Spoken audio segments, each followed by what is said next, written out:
జరుగుతుంది సార్. దాన్ని కూడా పునరాలోచించి మీరు మాకు వికారాబాద్ వచ్చి ఈ నీళ్లు ఆ నీళ్లు తీసుకొని వస్తే మా 3 నియోజకవర్గాలు సస్యశ్యామలం అవుతాయి సార్. మా రైతులు వర్షాల మీద పంటలు పండించుకుంటా బాధలో ఉన్నారు సార్. ఇదొకటి మీరు ఆలోచించవలసిన విషయం ఉన్నది సార్.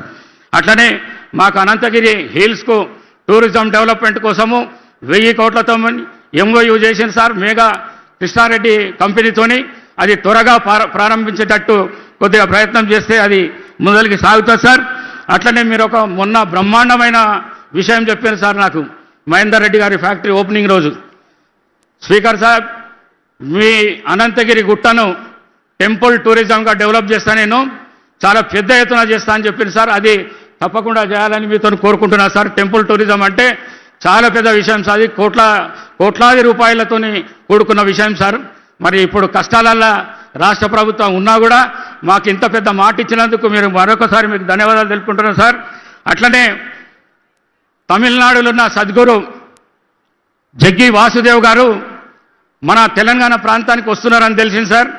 ఆ విషయం కూడా మీరు చెప్పాను సార్. మీరు షాబాద్ లోపల ఇస్తామంటున్నారు. షాబాదు ఇప్పటికే కోట్లాది రూపాయల లోపల ఎకరం నడుస్తున్నారు సార్. మా వికారాబాద్ పట్టణం లోపల 1 కోటిన్నర 2 కోట్ల లోపల ఎకరం ఉన్నది సార్. 1000 ఎకరాలు ప్రభుత్వ స్థలం ఉన్నది సార్.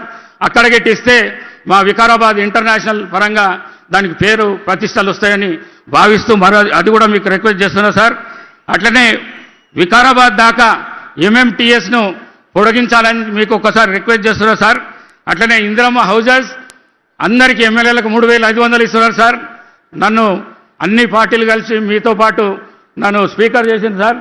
305,000కు సార్ 3,500కు బదులు ఒక 5,000 ఇండ్లు ఇవ్వాలని చెప్పేసి మీతో రిక్వెస్ట్ చేస్తున్నా సార్. ఏడాదికి 5,000 ఇండ్లు. మరి అదేవిధంగా సార్ వికారాబాద్ చుట్టూ ఒక ఓఆర్ఆర్ డిపిఆర్ తయారు చేసి నేను ఇచ్చిన సార్. దాన్ని కూడా మీరు తప్పకుండా మాకు వికారాబాద్ ప్రాంతానికి ఒక ఓఆర్ఆర్ ఇవ్వాలని చెప్పేసి తెలియజేసుకుంటూ సార్, నేను టెక్స్టైల్ మంత్రిగా ఉన్నప్పుడు వికారాబాద్ ప్రాంతానికి 2 టెక్స్టైల్ పార్కులు తీసుకురావడానికి ప్రయత్నం చేశాను సార్. దాని తర్వాత ఈ తెలంగాణ మూవ్మెంట్ వచ్చింది. దాని తర్వాత మేము గెలవలేకపోయినాం సార్. ఇప్పుడు అది నా మనసులో ఉన్న సార్, ఒక టెక్స్టైల్ పార్క్ వికారాబాద్ ప్రాంతానికి నేను ప్రపోజల్ మొత్తం తయారు చేస్తున్నా సార్. ఆ ప్రపోజల్ను కొద్దిగా మీ దృష్టికి తీసుకొస్తా. ఆ టెక్స్టైల్ పార్క్ మాకు ఇవ్వాలని చెప్పేసి కోరుకుంటూ మరొక్కసారి ఇక్కడ వచ్చిన జనాలు మీరందరూ అనుకుంటే ఈ 4 నియోజకవర్గాల లోపల తప్పకుండా అన్ని మున్సిపాలిటీస్ కైవాసం చేసుకుంటామనే ఆశాభావం నేను వ్యక్తం చేస్తూ సెలవు తీసుకుంటున్నా sir. Thank you very much. Thank you. గౌరవ